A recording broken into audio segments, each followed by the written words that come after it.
Ond dyma John Routledge, Leo Smith yn cynnig I hun fel ac yma Louis Robles yn ôl at Marriott. O, dychwch y lle fan hyn gan Routledge, arbediad! O, arbediad gwirthiol gan John Rushton. Mi oedd hwnna yn mynd I dôr rwyd. Chwip o ergyd. Ryan Brobl. Ar gig gornel, Astles I fewn amdani, nath I ddim dros y llinell, mae dal y rydd, a rwsyd neu gilydd, mae'n cael ei chlirio allan at Leo Smith at yr ochr bella, cyfle I McManus ar ergyd yn ôl a draws wyneb y gol, mae dal yna I Danny Davies, ac Astles sydd I fewn yna, ac o'r diwedd Connor Harwood yn ei chlirio hi.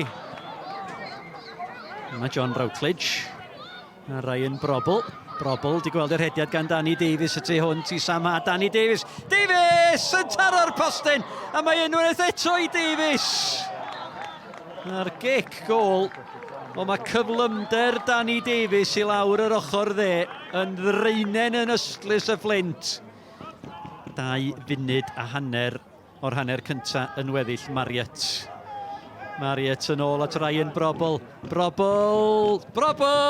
ar bel yng nghefn y rwyd a Ryan Astles y cawr mawr o'r cefn mi oedd hi'n dod y pwysa yn gynyddol gan y Seintiau ac o'r diwedd yn talu ar ei ganfed gwaith da gan Ryan Brobl a Ryan Astles yn manteisio Routledge, Redmond yn ôl at Routledge. Dyma Smith. Routledge, just y cyffyrddiad bach I fynd â fo hibio 1-2 o chwaraewyr ar creisiad. McManus yn taro'r postyn. O'r Seintiau mor agos at ddyblu mantais ac yna Redmond ar ergyd. Declan McManus. Mor anlwcus. Robles, cyffyrddiad hyfryd at Leo Smith. Brobl, dyma Robles at y postyn. Mi yn wthiad siawns yn y fan yna. Mae dal yna I Brobl, y chwarae'n parhau, ond o'na wthiad sicr ar Declan McManus yn y fan yna. Mike Wilde, mae Alex Jones ar ras. Allo ganfod Jack Kenny Wilde yn cael ei lorio gan Leo Smith. Mae yna gerdyn melyn y fan hyn I Leo Smith.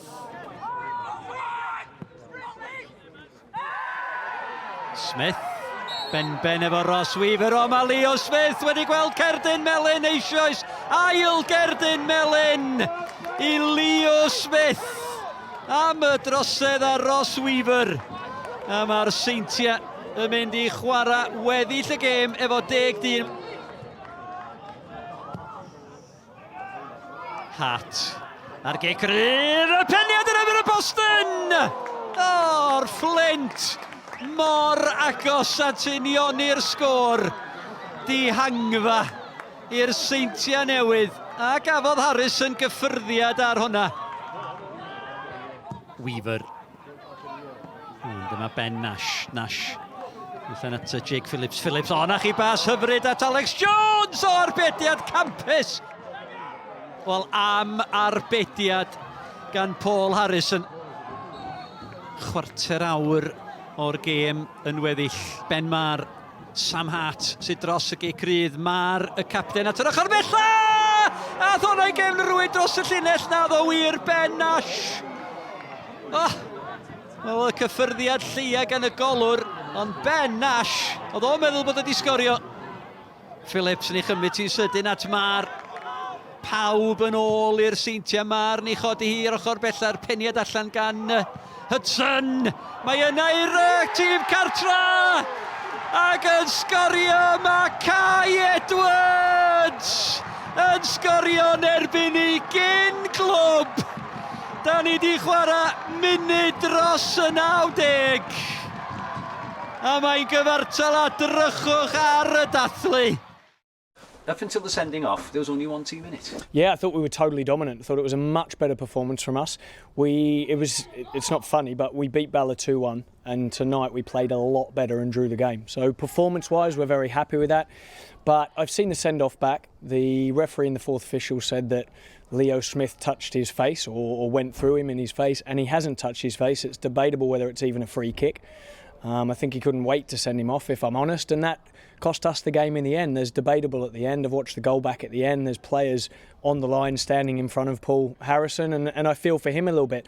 I mean, look, I'd like to think that refereeing and luck evens itself out come the end of the season. We maybe got a fortunate one against Connors Quay the other week that got us the win, but for us, I think probably the only thing I could say about the team and the players today was that we didn't get that second goal when we dominated the game. But in terms of performance, we can't ask any more from. I thought we passed the ball well, dominated the game, and should have comfortably won. You know, any time you take something out of a game with TNS, you know you're going to have to earn it, and probably the manner in which we've took a point at the end makes it feel like a victory. You're right.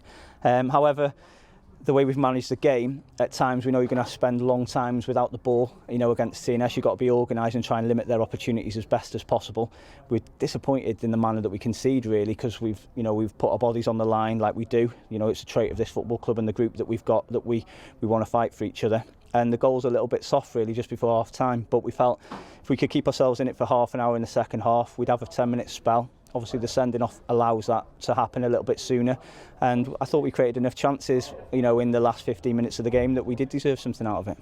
Arni am ddiffyn yn gwych hanner gyntaf ac just cyn hanner amser da ni'n ildio gol reit siomedig ar ôl taflu bob dim ar y llinell I stopio nhw sgorio ac fel yn y diwedd maen nhw'n sgorio gol fel na oedden ni'n siomedig ond oedden ni'n gwybod os oedden ni'n mynd I fewn i'r chwarter awr 10 munud olaf oedd na bob tro mynd I ddod yn gyfleon unai trwy ciciau rhydd, corneli, tafliad hir, oedd y pwysau mynd I codi arnyn nhw ac yn y diwedd nath hwnna profi.